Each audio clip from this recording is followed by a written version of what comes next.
Yo, halo, selamat datang kembali di WK Channel. Kali ini aku akan membahas alur cerita. Sebelum aku mulai, alangkah baiknya bantu aku untuk perkembangan channel ini dengan cara subscribe.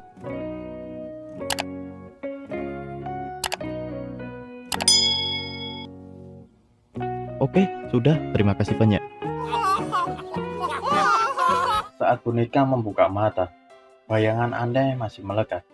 Ia melihat banyak wanita berpakaian putih, berjejer rapi, mengelilingi dirinya.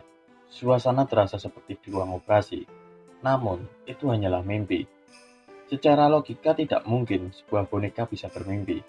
Dari kejadian ini, Ani menyimpulkan bahwa boneka hanya bisa bermimpi ketika tubuhnya sedang memperbaiki diri atau saat ia mematikan daya power di tubuhnya.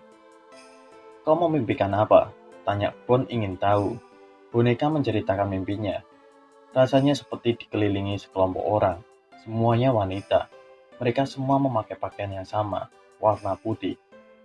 Meski penampilannya berbeda, wajah mereka serupa, seperti hasil cloning.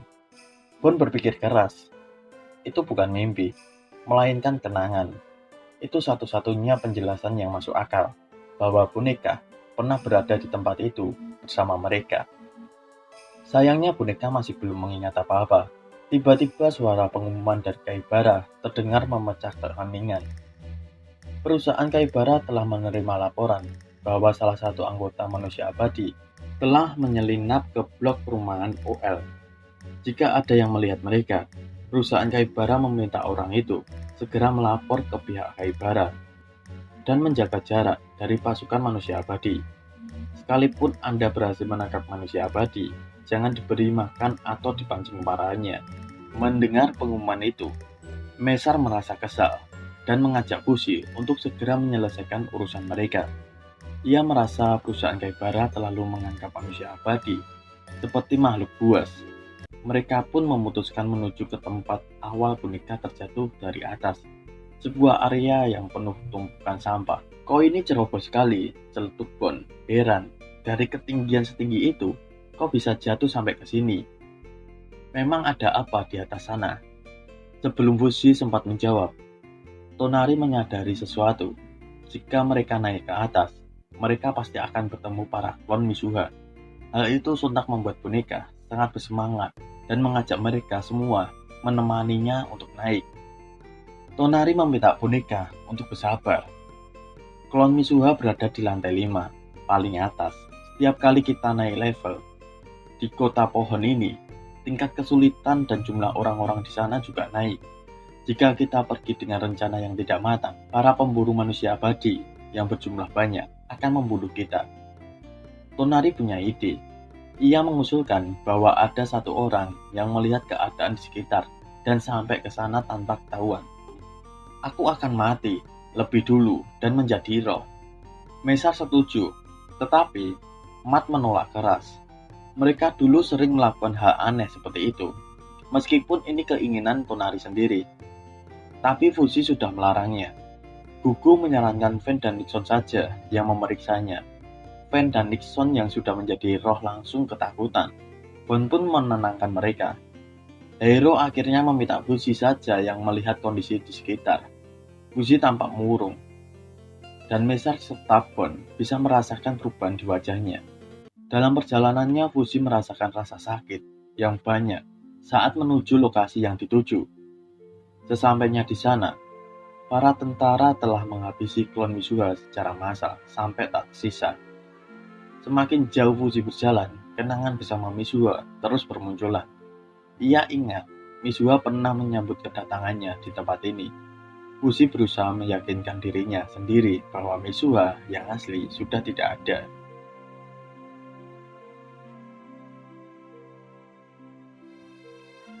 Ketika Fushi mencoba membuka ruang itu, pintu ternyata tidak bisa dibuka.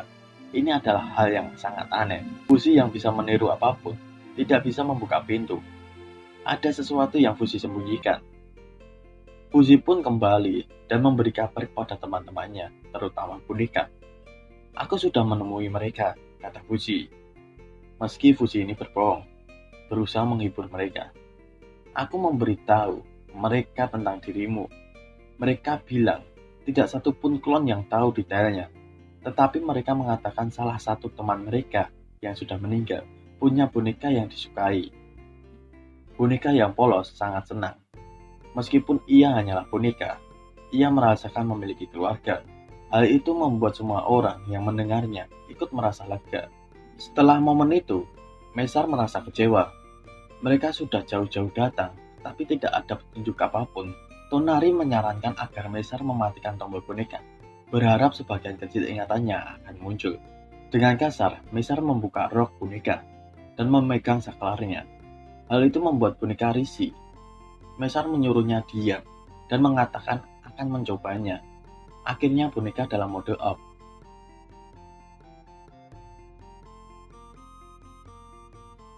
Saat boneka terbangun, Mesar langsung bertanya, "Kok ingat sesuatu?" Boneka sudah siap sedia. Ia langsung memukul Mesar dengan kencang. Boneka tidak mengingat apa-apa. Bon heran, bagaimana bisa? Kay memiliki teori bahwa cara itu tidak akan berhasil. Teori Kay adalah sebaliknya. Ingatannya tidak kembali karena dia tidur. Ingatannya akan kembali saat dia melihat dirinya tertidur. Tonari mengaku setuju, dan Bon berpendapat mereka harus menunggu momen itu. Kani pun punya saran lain. Bagaimana kalau kita tanyakan yang ahlinya? Tonari tidak mengerti. Kani hanya menebak, tetapi ia yakin boneka ada kaitannya dengan pemburu bertopeng. Sebab boneka pernah melihat chip yang sama seperti miliknya pada pemburu bertopeng itu. Dia pasti punya motif tersembunyi. Bon bertanya pada Fuzi, "Apa kau tahu lokasi pemburu itu?" "Aku akan mencobanya," jawab Fuzi. Mesar dan Tonari masih waspada. Apa orang itu bisa diajak bicara? Fuzi tak tahu sebelum mencobanya.